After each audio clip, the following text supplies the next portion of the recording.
Di Jakarta, kantor Wali Kota Jakarta Pusat ditutup sementara setelah 6 pegawainya positif corona.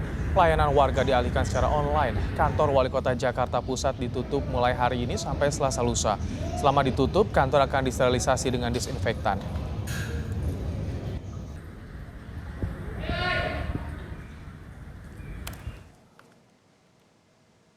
Berdasarkan data yang masuk hingga Minggu 20 September 2020 hingga pukul 12, hari ini terdapat penambahan pasien COVID-19 mencapai 3.989 kasus baru, sehingga total kasusnya mencapai 244.676 orang.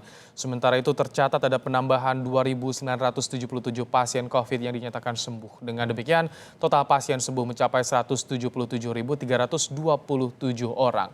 Hari ini diketahui juga ada 105 pasien COVID yang tutup usia. Jakarta masih menempati jumlah kasus tertinggi COVID dalam beberapa hari terakhir. Salah satu yang menjadi perhatian adalah penyebaran COVID di klaster perkantoran. Apa yang harus dilakukan, kebijakan apa yang harus diterapkan? Saat ini kita akan membahas bersama dengan ahli epidemiologi Universitas Griffith Australia, Diki Budiman. Selamat petang waktu Indonesia, Pak Diki. Selamat malam, Mas Ibrahim, waktu Australia. Pak Diki, klaster perkantoran menjadi perhatian penyumbang tertinggi terutama di Jakarta. Kebijakan seperti apa yang harus diterapkan untuk menekan penyebaran klaster perkantoran, Pak Diki? Jadi ini karena PSBB ini kan saya melihat PSBB yang sifatnya kompromi ya. Kompromi dalam artian ada pelonggaran-pelonggaran antara lain dengan masih diberikan kelonggaran bekerja di perkantoran ya 25% ataupun ada 50% yang di sektor industri. Nah, karena ini ada pelonggaran, tentunya juga saya kira ini ada juga negosiasi ya. Artinya perlu peran sangat aktif, bukan hanya berharap peran aktif di masyarakat, tapi juga di institusi ya, kementerian, lembaga, BUMN, dan juga swasta dan juga industri ini dalam turut serta menekan penyebaran. Seperti apa? Contohnya adalah screening ya, memastikan bahwa pertama screening. Screening itu jadi kalau gerakan untuk kampanye itu bukan cuma memang pakai masker dan 3M jaga saja jarak ya? saja. Ya, tapi screening pertama itu pastikan orang lebih dioptimalkan bekerja di rumah atau working from home. Pastikan itu bukan cuma yang berisiko tapi juga yang non esensial. Ini yang harus digerakkan. Jadi 75% WFH belum cukup itu untuk memutus mata rantai di klaster perkantoran, Pak Diki? Belum untuk kondisi Jakarta dan sekitarnya yang kritis seperti ini. Karena dengan kondisi saat ini jelas sebetulnya dalam hitungan kasar, apalagi dengan kematian yang tinggi, kita itu posisinya kurang lebih setidaknya 1 bulan di belakang kecepatan virus ini menyebar. Artinya kita punya gap 1 bulan ini harus kita kejar kesamaannya dengan adanya PSBB yang sebetulnya harusnya total. Idealnya berapa persen yang harus WFH dan WFO? Kalau dalam tahap ini kalau bicara ideal sebetulnya PSBB total semuanya dulu untuk mengejar keterlambatan dari kita dalam mengendalikan virus ini.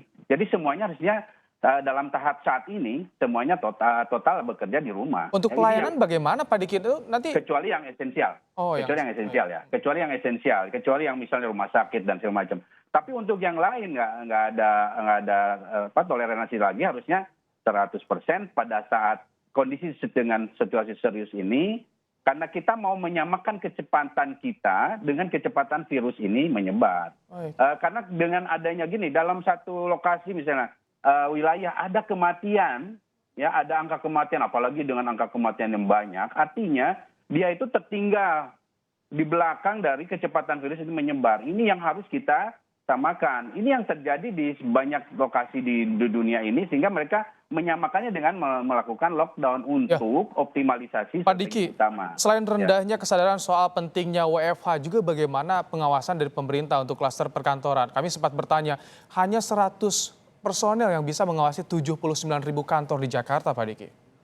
Betul sekali. Jadi artinya di sini yang paling penting itu adalah peran dari setiap institusi atau perkantoran ini dalam memastikan karyawannya yang diizinkan bekerja itu tidak bawa virus. Caranya apa? Ya caranya di testing. Caranya di testing. Testing ini bisa rapid test yang antigen, yang relatif murah, ataupun mau PCR yang sifatnya pooling test.